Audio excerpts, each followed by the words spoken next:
AI to Go podcast. If I'm reviewing a transformation program, a lot of companies get the communication roughly right. The one thing they get wrong is that they communicate why you should change behavior. There's nothing in it for my Stone Age brain. I didn't hear any more food, energy, or protection in that. You got to make it relevant for the individual. The second thing is that you have to tell a story that's compelling. It has to be rational, but it also has to be emotionally compelling why this is important. The third thing is that when people then say what drives behavior is incentives. You got to pay people differently. That isn't true. And the Stone Age brain it triggers much better on very cheap things like attention, recognition, peer-to-peer support, baseball caps, a physical momentum that I belong to a tribe. Makes actually the Stone Age brain work, right? Number 4 on that list is training. A lot of companies delegate training to HR that says, okay, we need AI skills. Go train AI skills.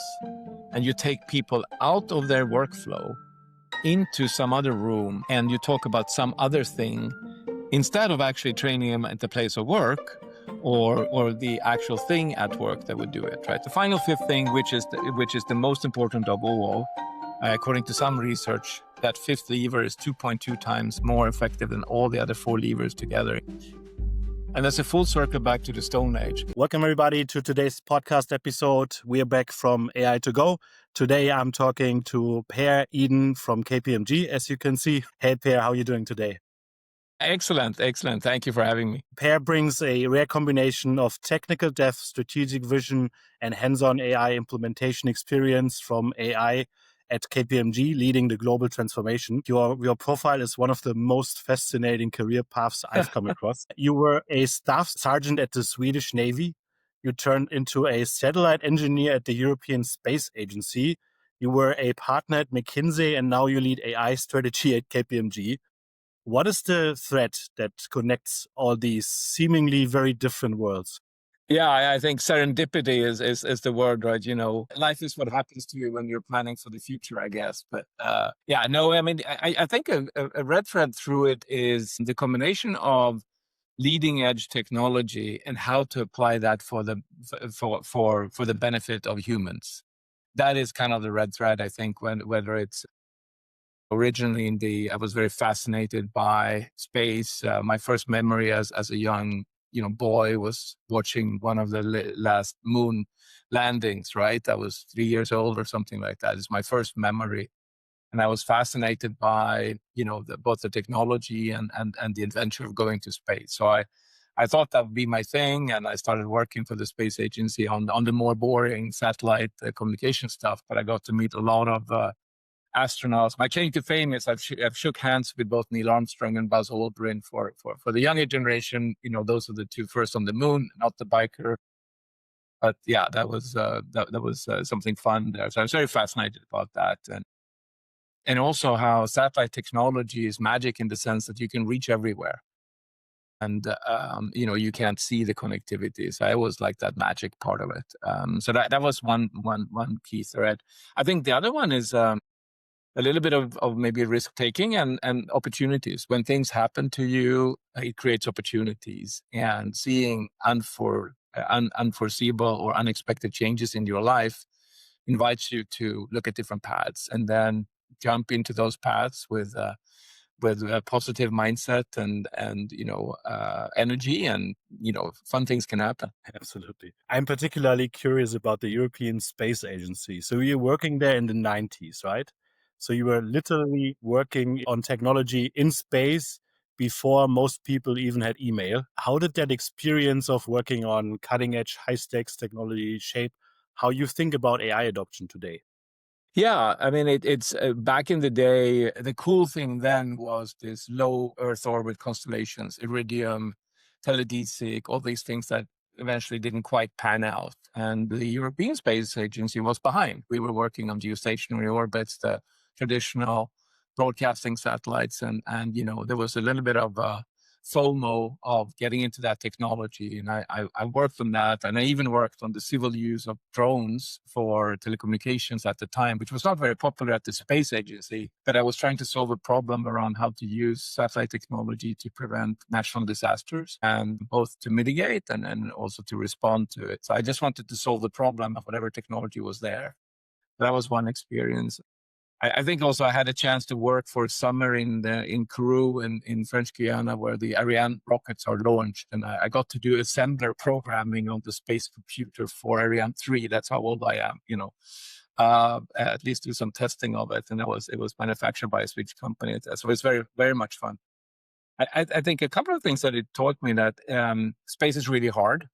And the technology is really subject to extreme, radiation, reliability, and it's very, very difficult to test. So ironically, a lot of the equipment that we send into space is not the latest generation because it has to be tested. And, we had a 4-bit computer on the Ariane 3 rocket. Can you believe it, right? Back in those days. And the other thing I noticed was that large organizations, whether it's NASA or European Space Agency, as effective as they are, can be a bit challenging for a young entrepreneurial person who wants to go change the world, but do it fast, right? So I was, torn between the fascination of the technology and space, and sort of a little bit too young to be comfortable at the pace of change organizationally, if you will, right? So that was one learning. And now we see what's happened on the private space side with SpaceX and privately funded, which back in the day was unheard of, right? It was only possible then. So, thinking about sort of what's possible in the future, had you asked me then, I would say there would never be startups in space. There wouldn't be, we even have a Swedish company building rockets downtown Stockholm. Who could ever have thought that, right? I was there visiting this summer. It's fascinating. So a little bit like that. Anything is possible. It's not only about technology, it's about technology and humans and how they work together. And a little bit, have high aspirations. I always joke sometimes with clients when they say we want to be the number one company on the planet. I'm like, the planet, we have billions of stars and probably hundreds of billions of planets. Isn't that aiming too low? And they laugh, etc. But yeah, raising your aspirations is a good thing. I recently attended the TEDx talk in San Francisco, and one of the speakers was talking about how they would launch their first AI data center in a rocket ship. How do you think about the convergence of space and AI, and what kind of new opportunities that opens up for the human species? Yeah, I mean it's not my area of specialty anymore, but there is a lot of talk about data centers in space, free electricity, cooling, etc. So it's certainly a very recent and hot trend. I worry a little bit about the business case, and the price per kilo is still pretty high, at least until Starship works regularly. So there's got to be that equation, if you will. That's interesting. And we have a lot of empty space on Earth. North of Sweden is one of the places where you have a lot of cool other places as well. So I think we're going to see a flurry of different approaches to satisfy this amazing demand and sort of explosion of demand has happened in the last 2.5 years, essentially. Let's focus on Earth for today. Yes. Curious because your career trajectory shows that it makes sense sometimes to embrace the unexpected. Can you share a specific moment in your career where where saying yes to something unexpected changed everything for you, and what made you willing to take that leap? Yeah, exactly. And there are a couple of ones, and I'll start with the one in space and then go forward. But at one point, I was literally offered 2 jobs the same day. One, or two things. One is to go to Huntsville, Alabama for a 12-week unique course called the International Space University, which was founded by Peter Diamandis, who later went on to do Singularity University, etc. And that was my passion. But it was only a graduate summer course, if you will. And then I have some friends that are really, really passionate sailors. And there's this race called Whitbread Race, which is one of the coolest ones. And I was offered the job of shore manager for one of the Swedish boats, which meant I could go around the world. And they specifically wanted somebody who was not good at sailing or interested in sailing that could take care of the logistics. And I fit that bill. So I actually got both jobs, and I had to decide at the same night whether I go to Huntsville, Alabama, or I go to Helsinki and jump on a sailboat for a year. And everyone was advising me to go for the sailboat, right? And I did the opposite. And maybe that's a little bit, a trademark of my career. To whatever one advises you to, most of the time when I did the opposite has been the best outcome. But it's not an easy path. So that was one. And then I ended up working, a few years for the space agency in various roles. I think another one was to do with consulting versus being an executive. And I had a chance after 17 years as a career strategy consultant at a very reputable firm. To a client asked me if I could join him in that case. Try to eventually lead a big company. In this case, it was Cisco. The odds were much less than 100%, but I got tickled by that, and the timing worked. So we jumped the unknown after 17 years, and then moved from Stockholm to Silicon Valley. Wife and 3 kids who didn't yet speak English, and straight into the race at Cisco in Silicon Valley. So I got to know John Chambers, some of the other executives, and see from the inside what a company like Cisco does to survive and thrive over many, many years. So that type of leadership was it's a great leadership sort of school for the Valley in the more sort of traditional way that tech companies are run. So that was a big learning. And I had another offer that would have kept us in Sweden. I literally had to say no to a written offer from the Swedish telco, and then wait 3 months for the personal promise of my client that he would, double and triple that offer if I just waited for him to do it. And I trusted him, and he did. So that certainly changed the trajectory of our careers for sure. And the third thing is, when things happen to you, you have no control over. In our case, our first son was born with a handicap. He has Down syndrome. And whether, how you react to that has a lot to do with who you are, but also how well your kid develops. So luckily I have a fantastic wife, and together we kind of powered through there. And looking back at it, we can't imagine all the the fear we had at the time, looking at our life now, and choosing not to give up on hopes and dreams and stuff because of unexpected events. I think Klaus would agree that he's even better off here, and what happened after. So that's a thing that can happen. I always advise people that are early career or mid career that you should plan for the future, and you should get as many good cards on your hand as you can. But at some point, somebody will call the draw, right? And you just have to play the cards you have. And, roll the dice and trust that eventually things will work out, and don't worry about it so much. It's easy to say, and I still don't do it as well as I would, but every time I've done that, it's been for the better. That's so inspiring. Thanks for sharing that personal story. You moved from Sweden to Silicon Valley, as you mentioned, and now you work at KPMG on AI transformation. Anything that particularly stuck with you looking at the different cultures and their approach to AI and technology adoption? Yeah. Now, I experienced 3 very strong cultures, sort of McKinsey strategic consulting culture, Cisco's very sales and product driven execution culture, and KPMG's sort of collaborative professional services, trusted approach to long-term relationships. I mean, we're a 150-year-old company that is actually in many ways, I would argue, leading the journey on how companies like us transform. We have 275,000 people in the world who are all knowledge workers, right? And we basically do 3 things, right? We help companies perform audits. We help advise them on their tax strategies and compliance. And we advise them how to improve their business in our advisory business. Everything from IT to HR to AI to location, anything a company needs, we're a full service provider. And that takes a lot of competence in so many different areas. And it also takes a lot of collaboration to make those different pieces fit together in something that we can be proud of, providing to our clients for 150 years. So it's a lot of quality thinking. It's a lot of trust, and we're heavily regulated in every market, of course, as an auditor, as we should be.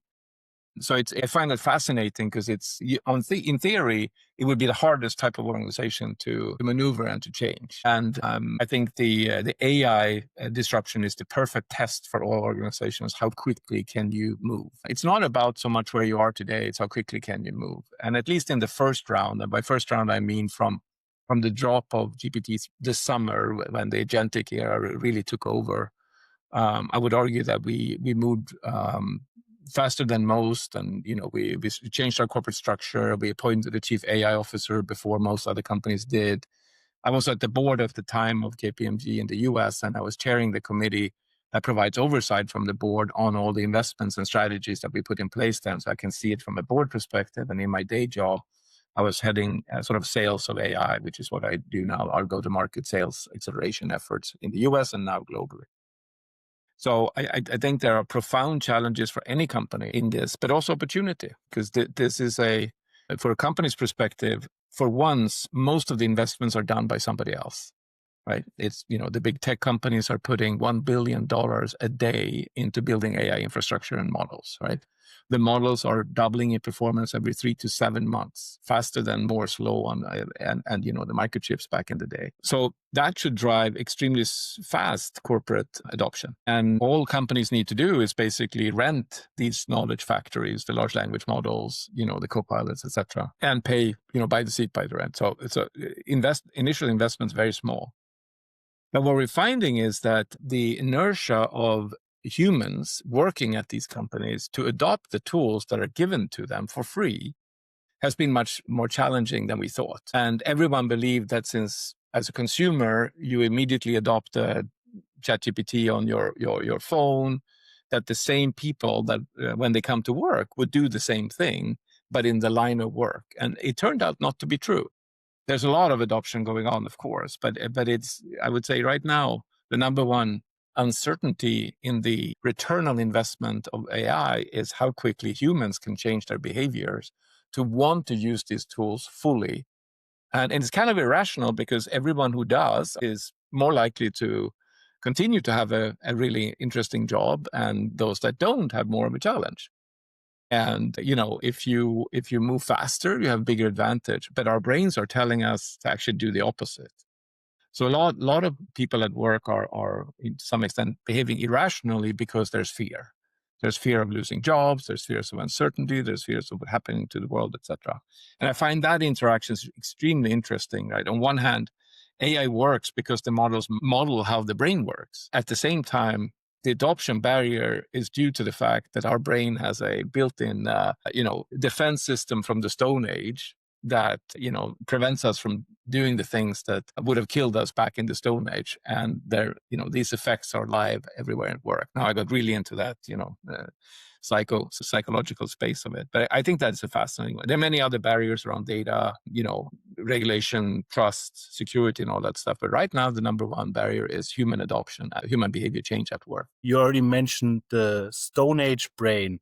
What do you mean by the Stone Age brain? Basically, the concept is this, that our brain has evolved over the hundreds of thousands of years of humans existing. And it's now a very, very, think of it as a PC with a lot of GPU capacity. You can reprogram it. It's great memory and it's very flexible. It could do in the Stone Age hunting, and now it's talking to you on this, right? But the theory here is that there is a defense mechanism that is built into the brain that helped us survive in the Stone Age. It's a very, very dangerous time for a human to be alive. There wasn't enough food. There was a lot of dangers around you, both including other humans and animals and, famine and all that. And there weren't a lot of people. So a lot of folks were, alone or in smaller groups, if you will.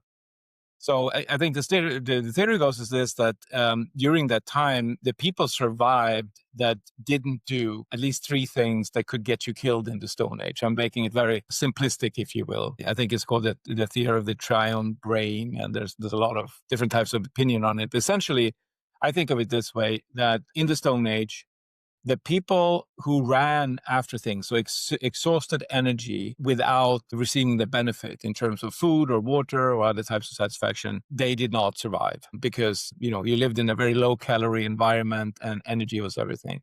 Instead, the people that survived behaved like the lioness that lies all day waiting in the shade until it's time for it to go on the hunt. So with minimum energy, you get maximum return. So this energy preservation is built into our DNA. Our ancestors that didn't have that, they died. And so we have that built into our DNA. And that doesn't mean that we're lazy, but that we're very cautious on it. And in this case, in the modern world, that creates some disadvantages when you try to drive change, in particular large transformation. Because anything that feels like it takes energy, and for the brain, doing something different than you're used to, whether it's better or worse, takes energy. You actually have to consume more energy to reset the machine, if you will.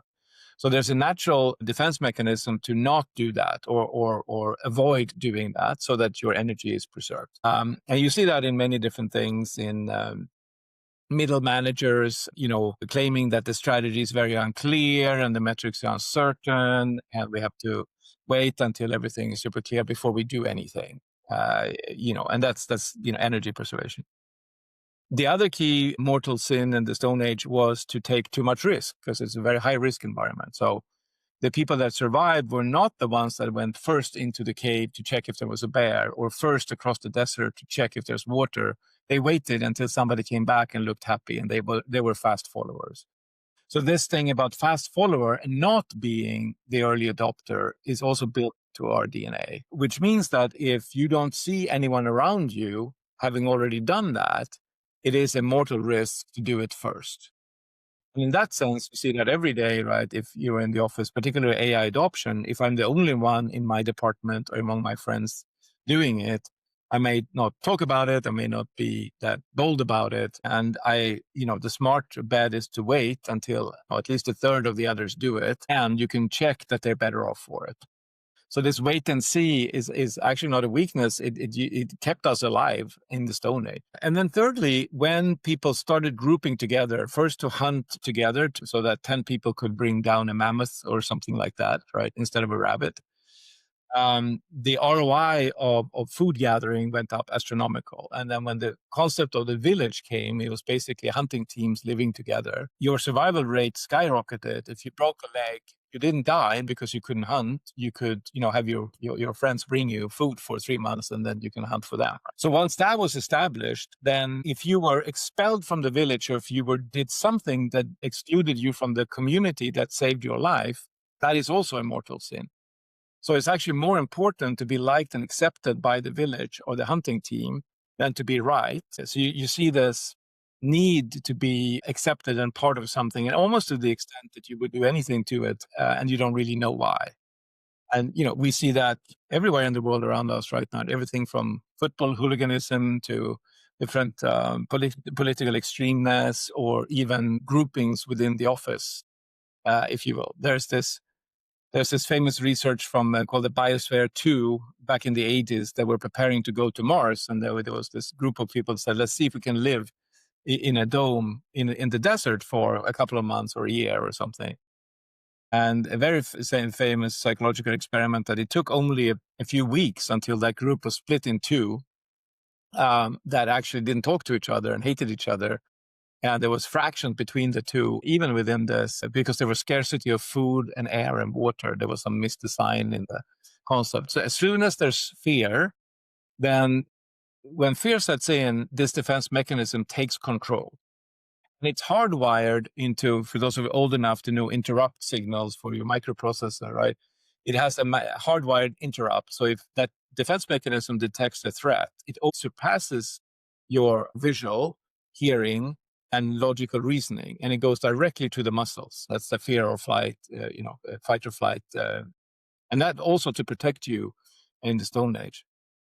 And I used to believe in, 20, 30 years as a change management consultant, transformation expert, and culture change expert, actually, in many cases, that only applied if you thought that you were at risk of dying, right, on the battlefield or being robbed in an alley. And not until I worked with a colleague at KPMG, colleague that used to be a famous Navy SEAL, one of the most decorated soldiers and the most unafraid people I could imagine, right? 700 jumps out of an airplane, etc. And the one meeting we went to do a presentation to a tech executive in Silicon Valley, and he was demonstrably nervous. And I couldn't figure out what was going on, because it's obviously nobody would kill us. They might kill us, our reputation or anything like that, right? But there was no physical mortal danger there. But in that meeting, his body and mind reacted like mine would have on a battlefield. And, walking out of that, I realized that I had missed the biggest clue that every day of our lives, even now when we're speaking, our defense mechanisms are constantly scanning for danger and keeping us safe. And we don't even know about it. And I don't have scientific proof, but I would say that interrupt mechanism probably kicks in about 1,000 times every day. And you don't even notice it because your rational brain isn't involved in that process, which means that essentially, if there's fear or uncertainty that can be perceived as fear, then you are not acting rationally. And that explained to me, why in a lot of situations, people in the place of work that are not threatened to their life do not act rationally. And the latest implication of that is the fact that the same person that readily uses ChatGPT on their private phone every hour of the day, suddenly when asked to use a corporate GPT to perform their work tasks, have no idea or desire or will to do that. The same person, the same moment, right? How to understand that and to overcome that is a $100 billion question for the world right now, because that, in one instance, the Stone Age brain that we inherited stands between us and the value creation that can create the GDP growth and the wealth and the prosperity that we so desperately want and need for the world at this point. And so I find that fascinating. The way that AI works is to mimic the workings of the brain, and what currently prevents people from using the tools that would make them smarter, better, faster, and more likely to keep their job is then this defense mechanism. And I'm oversimplifying, of course, but it explains so much of the behavior I see around me. It's a simple yet very compelling theory, and I think it's well documented also in empirical evidence around risk aversion, about status quo bias. So definitely there's more than like just this concept of the Stone Age brain. Now let's dive a bit into the fear and anxiety. What do you think people are afraid of when they can use AI at work to become 30% more productive? Yeah. No, so the rational brains are not afraid at all. They would say things like, I'm an early adopter. I like technology. I don't think it will destroy the world or take my job. But they don't act like it. And this is the clue, right? So I think that's a universal truth that we cannot change even if we want to. And I mean, there's a lot of research around behavior change and how hard it is to change a single person's behavior, even when their life is actually threatened. I mean, there's a lot of research around, people that are diagnosed with terminal illness for smoking, for instance, right? And just simply cannot give up the habit, or changing our health habits or what have you. Right? It's just really, really hard. And to do that in an environment where the technology is developing so quickly, doubling every 3 to 7 months, and when there's so much uncertainty around us, right? Will my job disappear or not? Am I contributing to it if I'm showing the power of the technology? We just came through COVID, but that triggered our entire, if you went to the office, you could die. I mean, it's the definition of bringing back the Stone Age mind. So every one of our defense mechanisms are firing, at the highest level of exhaustion already. And then comes this thing that, half of scientists you read say it could wipe out humanity, and the other one says it could make us really healthy, happy, and solve cancer, right? What should I believe? And until I know, my defense mechanism will say, expect the worst, right? Because that has been the survival.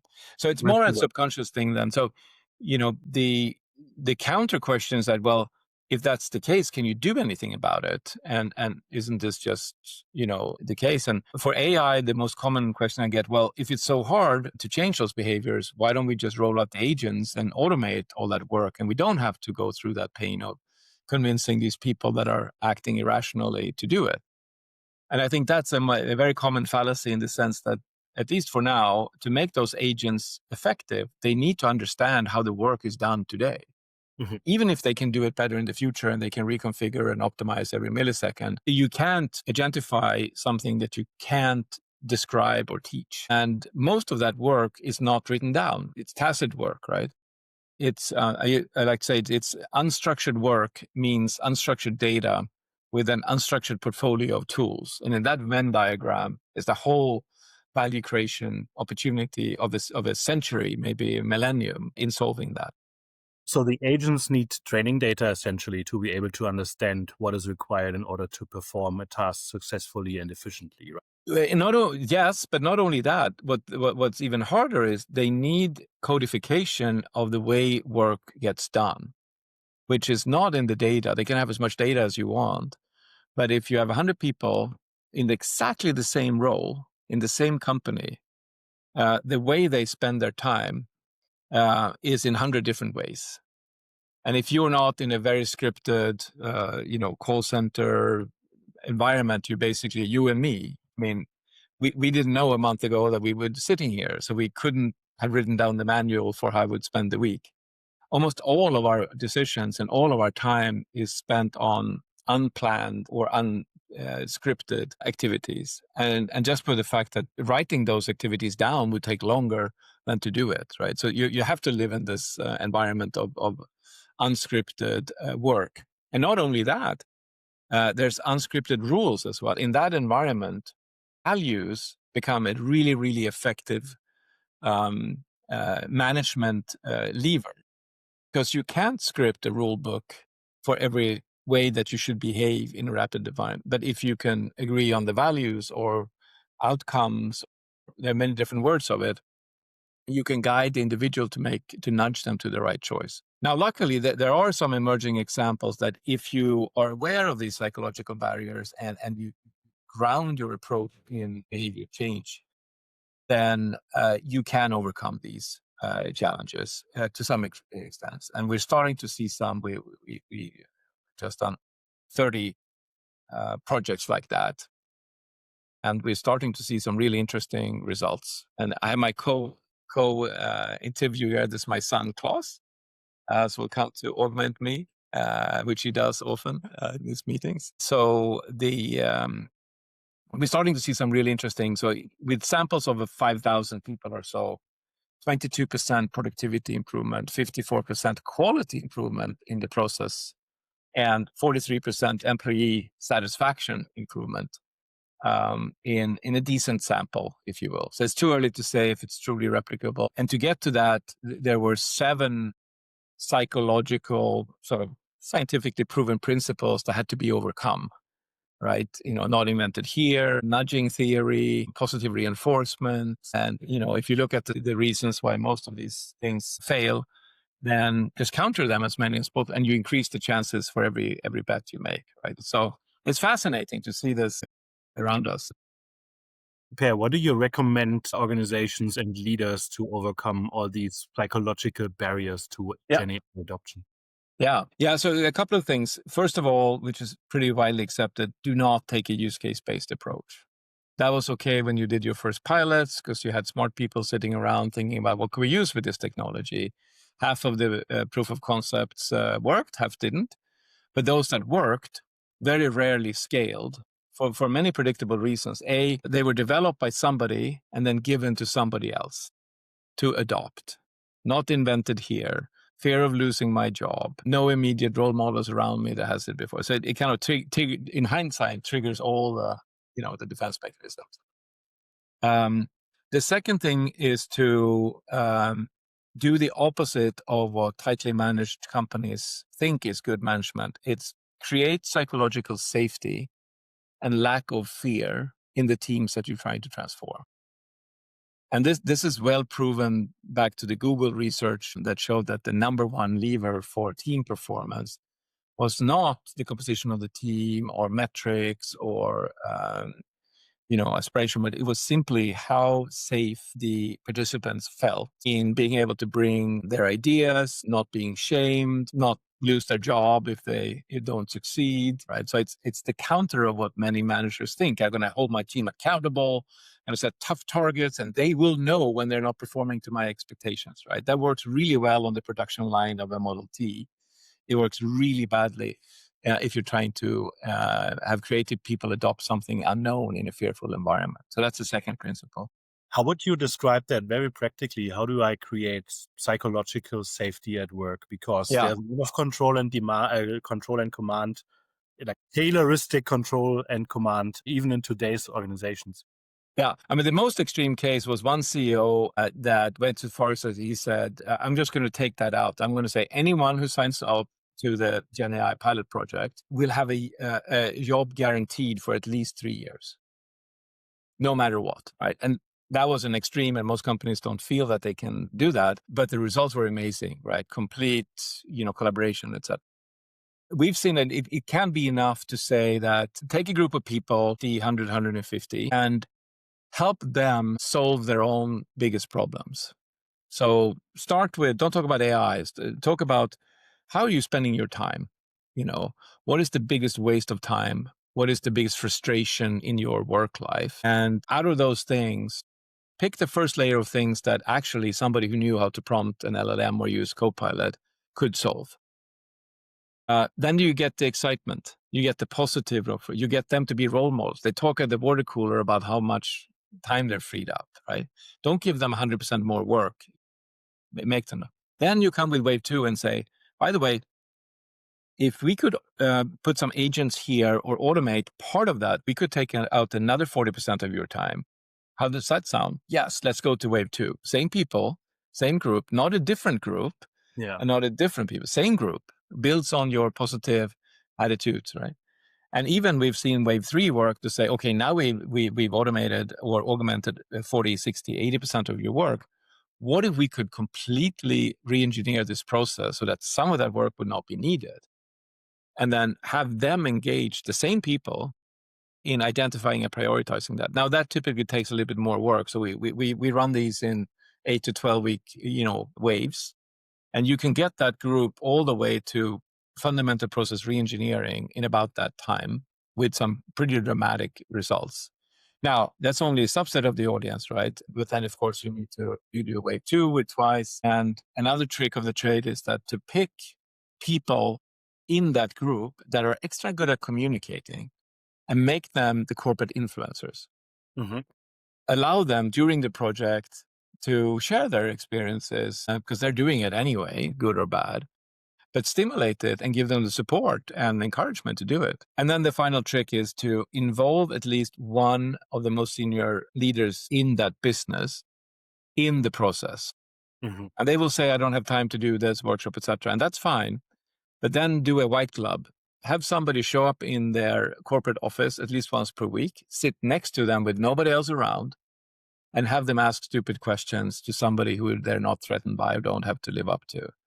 How do I do this? I couldn't turn on that. I can't find the button. What is a prompt? Why doesn't this work? Right? And then every week, you can then repeat the thing that worked, right? So they go through the same experience, even if they're not in the room, because that's very hard to get. So if you do those things and there are a bunch of interventions that you can have, but all of them need to be in line with behavioral science and not against it. If you bet against behavior change science, you got to be really lucky. If you bet with it, you have a decent chance of executing, right?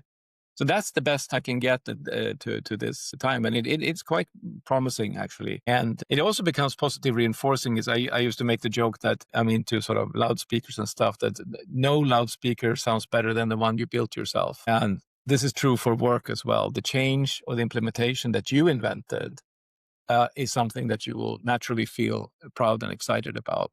And that takes out the fear because you have a positive reinforcement. Your Stone Age break saying, hey, this is good. You're getting more attention. You're more likely to get, energy and protection from your village, and others seem to follow you. That's great. that increases your chance of survival. Go do that. That's okay.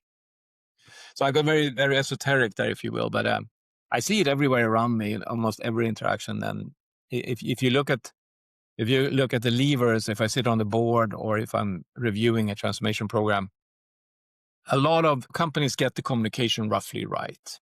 And they think the more you communicate, the better. The one thing they get wrong is that they communicate why you should change behavior because it's good for the shareholders, the profit, the revenue, the leadership team, and there's nothing in it for my Stone Age brain. I didn't hear any more food, energy, or protection in that. You got to make it relevant for the individual. The second thing is that you have to tell a story that's compelling, and it has to be rational.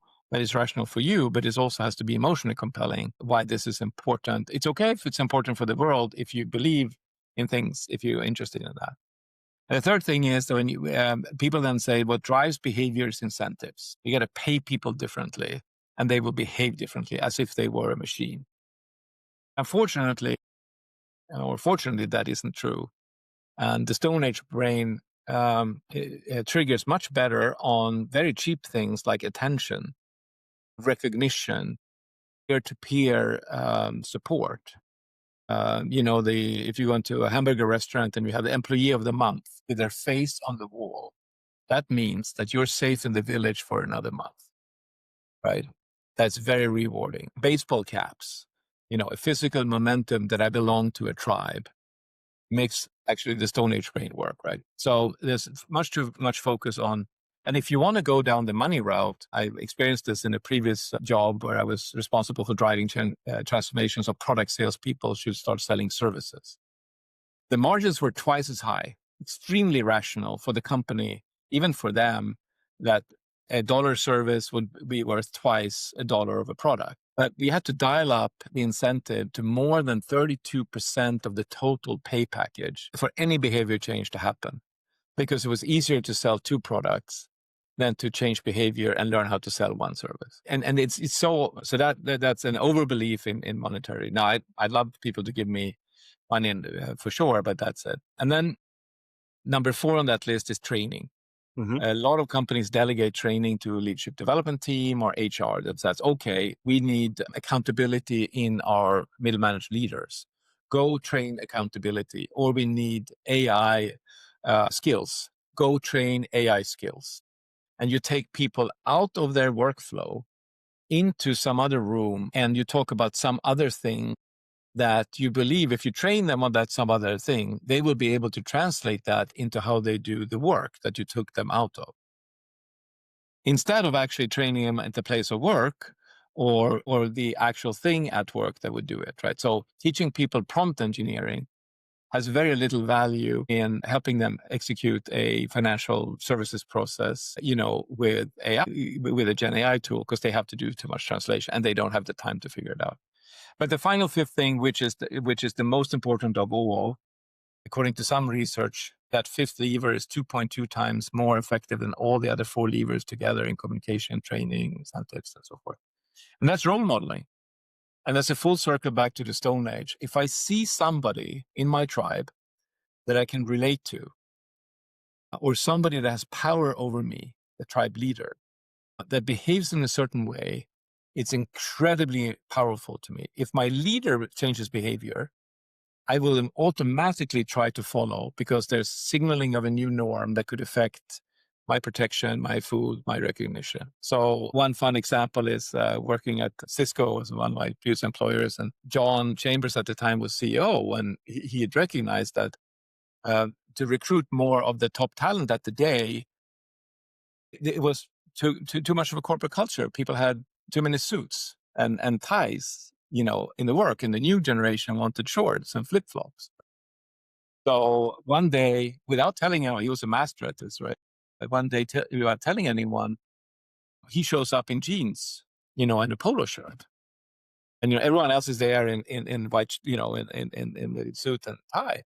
Or at least suit, not tie, perhaps. But then, so didn't say anything, but everyone noticed that the leader has changed behavior. Mm-hmm. So once it's not a pattern, right? So everyone ignored it. Next quarterly report, he also showed up in jeans and a polo shirt.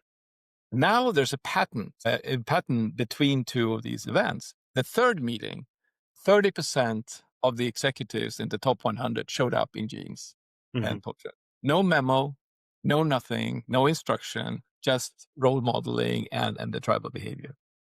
The same thing is true by your buddy next door or somebody that you sit next to, right? If your neighbor at work does something different and gets recognized for it, gets heralded, gets invited to the leadership meeting, gets some medal, something physical that shows you that they've done something good, then your Stone Age brain will say, might be a pattern. I'll wait one more round. And if it still happens next round, I got to follow that behavior. So this is the old walk the talk and be the change, right? This is back to the Stone Age. The most important and effective lever is don't tell anyone what to do. Do it yourself.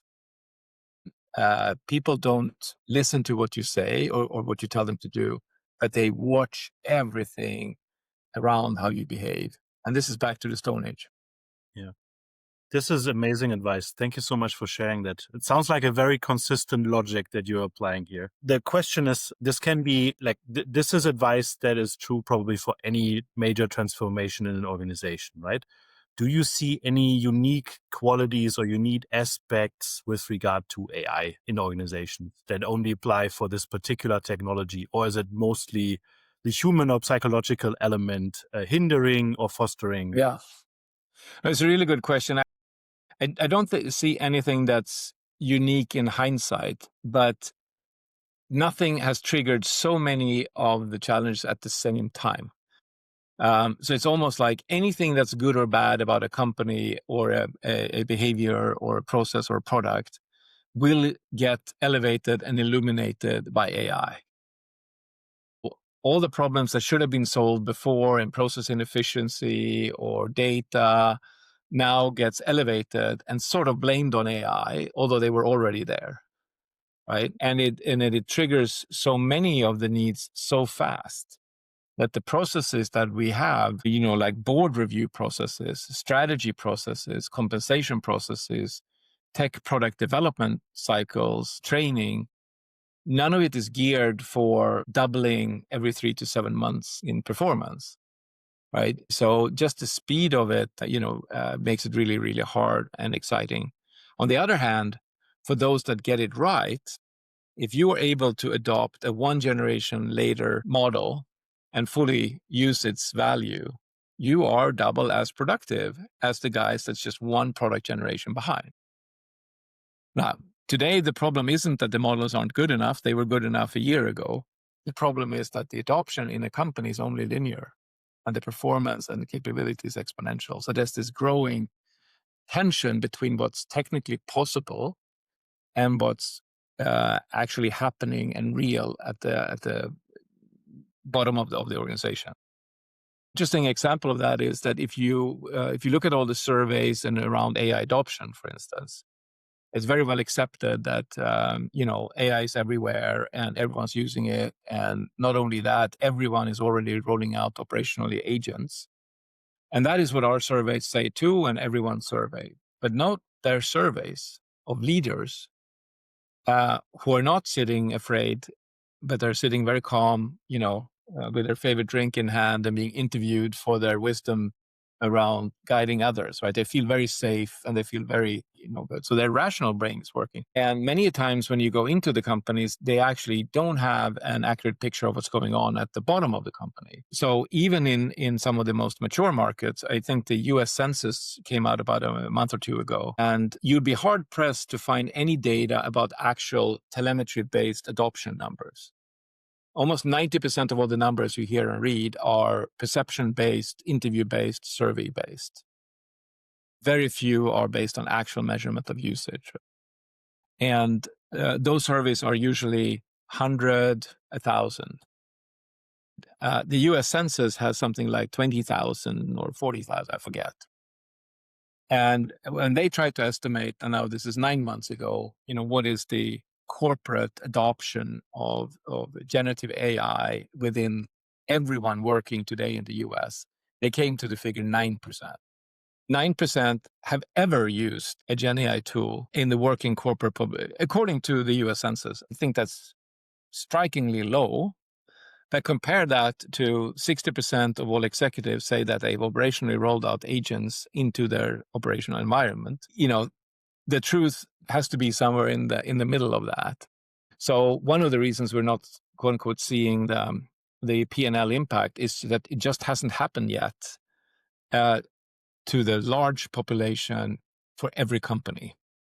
It has happened to a part of the population for some companies, and there we're starting to see the benefits, if you will. So it's fascinating to see where this is going, and it's going really, really fast. But I'm very optimistic that we will look back and say that it was the beginning of another level of productivity that will take years to really show in economics and so forth, right? But we've never seen anything like it so far. As part of your work at KPMG, you try to quantify the Gen AI opportunity and its outcry. Here's what I always struggle with. If AI makes someone 30% more productive, individual or organizational level, what do, right? Do you reduce the headcount by 30% to save some cost? Do you expect 30% more productivity and outputs? The economic incentive is quite clear. I'm going to cut costs because it has direct impact on the bottom line, right? Now, the human pitch is augmentation, not replacement. Which one do you see actually happens in practice, and how do you think about solving this?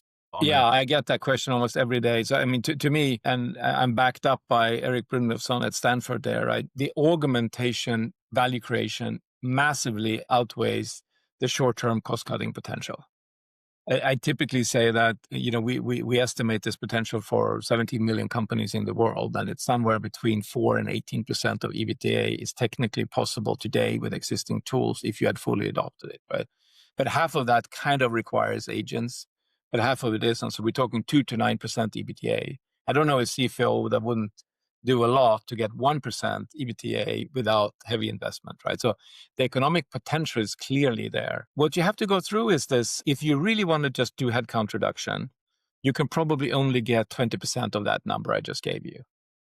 So it's really not the best idea to do it unless you're absolutely forced to and I think of it differently. When I talk to CFO, I would say, don't think this will give you 30% headcount reduction. Ask yourself, what would we do if we had 30% bigger organization with the same cost? And so we can't afford it. No, but with the same cost, right? And then their mind changes and it's like, well, then we could do this, right? Or we could do more quality, more volume, happier employees, all these things that you could invest in. So I recommend clients to think of that, free up the time. That becomes your time bank account to the equivalent of at least 30% of your total workforce would be your target. Then how you reinvest that time is up to you, and you have to reinvest it. If you leave it in the bank, there's almost no interest. So you have to reinvest it in something. And they say, well, what? Well, if you have no clue what you want to invest in, at least do more of what you did before. More call center calls, more sales calls, more tickets in the back office. It's the least creative thing you can do, but that at least gives you gradual margin expansion over time. And there are good examples in the market of the fintech company Klarna, for instance, very well articulated before what would happen, and it happened. But that's where your AI strategy kicks in and say, is that the best use of that time? What if we invested into a new product or a new market segment or better decision support or, happier, lower retention issues in our most critical staff because they're not overloaded? That becomes your strategy question. And you have to go through that. If you don't, it will be eaten up. There's even a scientific principle that they call it the law of dallying, that if you give a certain person, 3 hours to do a task, and you suddenly give them 5 hours to do the task, they will take 5 hours to do the same task. And it goes back to energy preservation in the Stone Age. It's actually the same thing. That's why deadlines work so well. They forces you to deliver. As long as quality is acceptable, then you get more. So you need to not buy into that dallying effect. And it's not because people are lazy, it's because they're programmed to do that from Stone Age.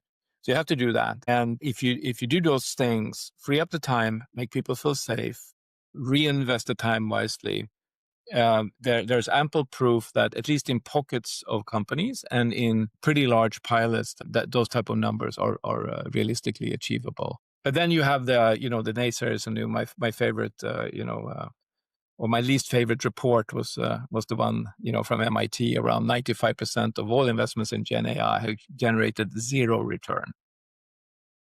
Almost everyone asks me about that. So what I recommend is go read the actual report. It doesn't say any of that. There's very little in that would help you determine whether what to do, if you will. The fear of not getting return is so massive that report has been credited with depressing the U.S. stock market by 2%, according to some journalists. Right? I don't know if it's true, but so it's fascinating. So I think the fear is there. The most interesting data point from that report is if you look at the chart, there's an interview with 53 people where you ask them their perception of the return of these, and what they said yes to was, if you only roll out the ChatGPT or basic generic tool, will you see significant productivity benefit and or P&L impact within 6 months of doing that? 40% of those people said yes to a standard tool. 5% said yes to a tailored bespoke. And that 5% number was the one that was reported. That's good to know. That's a helpful footnote because everybody has seen the headlines around that report. Everyone. Ask how many has read it, and ask with chart. I think it's chart 3 or something like that. It's fascinatingly overly optimistic. I don't think that 40% of just giving, creates that, but it's certainly not true that there's zero return. You were just talking about the C-suite understanding that generative AI has significant economic potential. I read research from KPMG, which found that 2/3 of CEOs would invest in AI regardless of the economic conditions. Yeah. Still, many are stuck in pilot purgatory. Now, you moved from experimentation to production at massive scale at KPMG, 90,000 people organization. Yeah. What's the playbook? What are like the 3 or 5 non-negotiable things that need to be true in order to make that jump from pilot purgatory to full-scale deployment? Yeah. And first of all, you accurately quote the research for sure.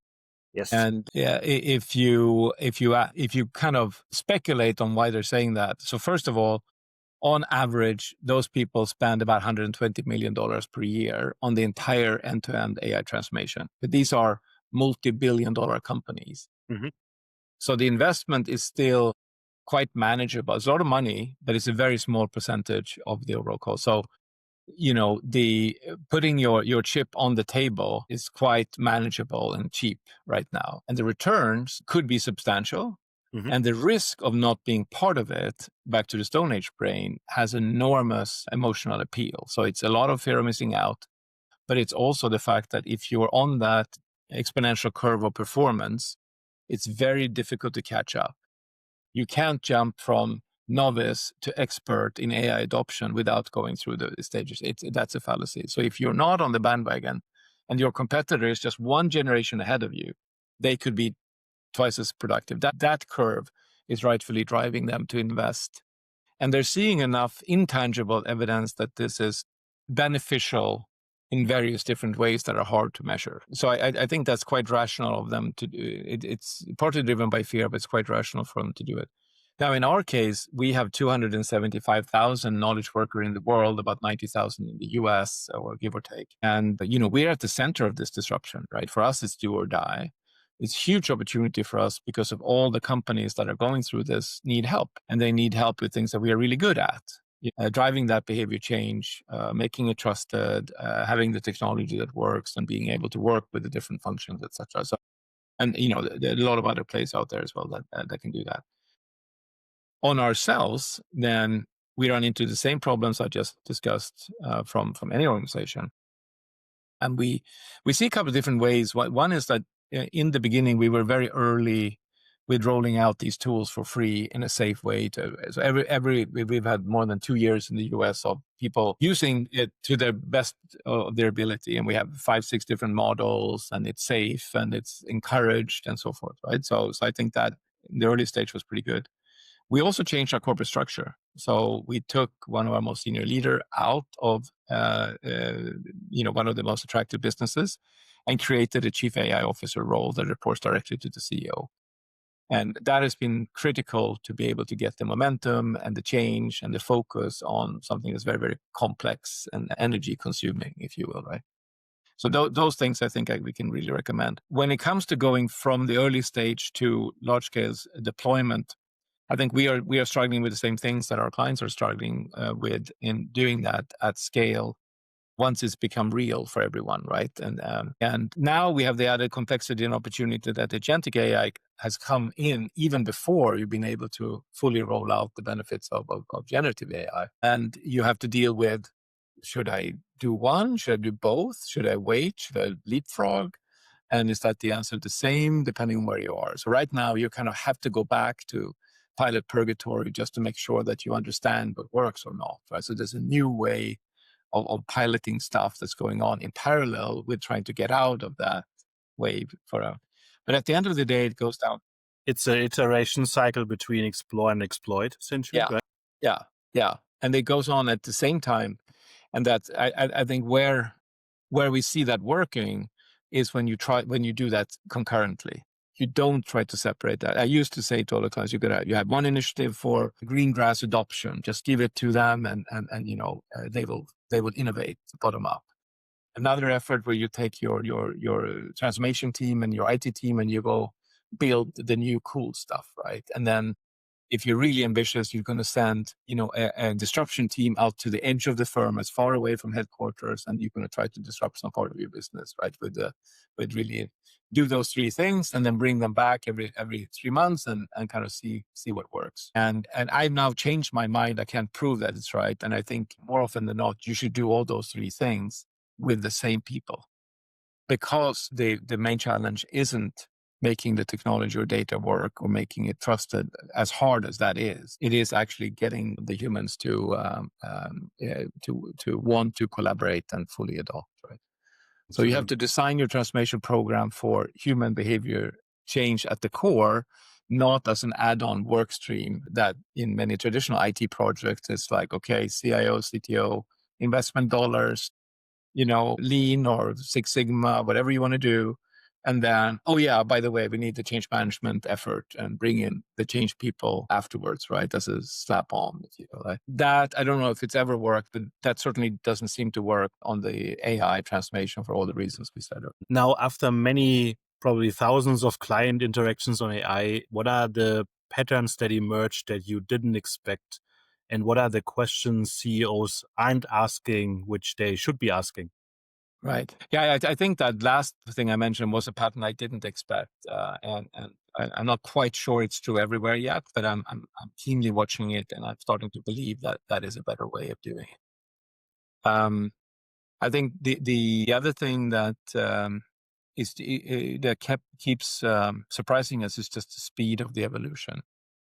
On one hand, the constant fear that there's a bubble and that we're going to run out of data and the models are no longer improving. And then at the same time, the constant surprise disappointment that if you look over the last 2 years, we've had a very exponential, very, very steady performance of the technology itself. So that battle, I think, is interesting. The dialogue between the boards of the companies and the management committee is something I'm particularly interested in, and spend a lot of time with boards and training them and so forth, right? And it's very hard for boards in this area because it's not like anything we've seen. Nobody had trained board members to be good board members or an AI. And a lot of boards then go, oh, AI is a tech thing. We got to get a board member that's really techie. Let's get somebody who knows how to build AI and we put them on the board and they will take care of this for us, right? And it gets very hard because it's not about understanding the technology. It's about understanding how to be a good board member in providing governance and oversight of a massive technology-driven transformation that has mostly human aspects, but also legal and reputational and financial, right? So the pressure on the board, first of all, the pressure that the boards put on management after GPT-3 and 4 dropped, I've never seen anything like it. Almost every client came to us and said, the board has asked what we're doing about Gen AI. We got to roll out some pilots. Right. And it's like, yeah, we can help with that. Or next quarter, they came back and said, we had to stop everything because we don't have governance or compliance in shape. So there's this constant back and forth, a full throttle, full brake for about a year and a half, if you will. So be kind to board members. It's a very tough job, and we all who spend time on boards know it's a different job than a management job, and it's very tricky. So that I think maybe was unknown, if you will.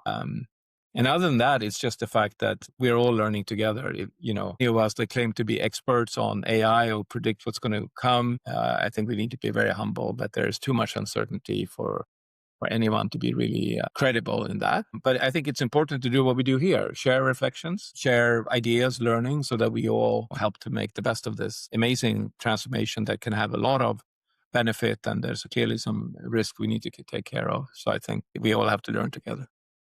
Absolutely. Thank you so much. I have two more questions before we close. One is about the hybrid workforce. You once said that in the future, all companies will have human employees, completely digital employees, and then they will have middle managers and executives across both. How does performance management look like when you're managing, say, 500 agents and 10 humans?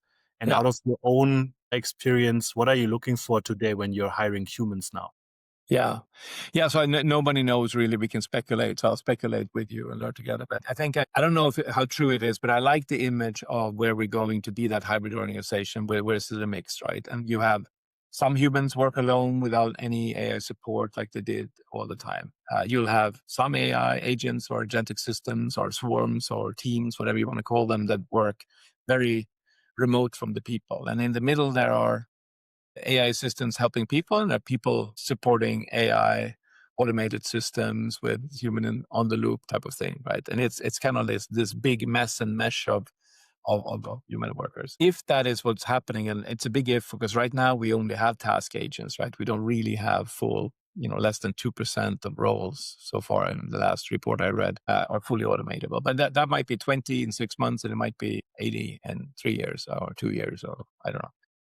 So I think we should anticipate this, right? So on one hand, a lot of things that we would need to do with the agents is what we do with people. They need a badge, they need an ID, they need a manager, they need a place where they kind of belong, where they sit and where they work. You need to know where they are in in the system, how to turn them on and off, right? So all of that will be more like a digital employee, if you will. I anticipate. There are other things that are quite unique, and some of them I like. I think I like to think of this notion of a breathing organization that changes shape and volume with the rhythm of the business. So imagine, for instance, that you have 1,000 employees, and on Monday morning you have 10,000 agents doing, whatever you do extra on Mondays. But on Tuesday afternoon, you only need 100. So you power down those agents that are not needed, and they don't consume energy or compute, but they're still there, if you will. And if you can think of that pulsating, you can do it with, monthly close. Fridays are more busy. All organizations have to be sized towards the peak, right? So you don't let the customer down. Suddenly, you can flex the peak dramatically. Big companies have used contractors for that for quite some time, but the contractors don't turn on and off every microsecond. Right. So I think that's an interesting, and the company that masters that type of technique, I think, will have a competitive advantage. I don't know if it's possible. Technically, it should be, but we haven't seen it yet. So that's one aspect of it. And then I also joke that if agentic workers and digital co-workers are going to be so important for the company, at some point there will be an agent union worker that organizes those agents and demands better compute and cleaner energy for, if you will. Maybe that's a business idea that you and I can take offline. That's some fun aspects of it. Incredible. Well, thank you so much.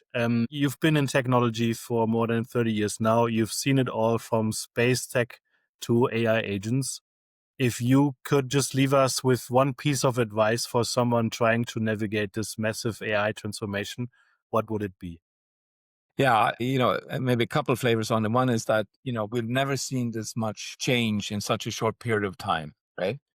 And yet, it will never be this calm again. Be prepared for that, right? And it's quite daunting to think like that. But so that's one. Expect continued mayhem, if you will, for quite some time. The other thing is, it's a little bit. I don't know if you're familiar with there's a movie called The Life of Pi, and it basically, if you haven't seen it, there are two parallel stories, and the facts don't allow you to determine which of those two stories is more true than the other.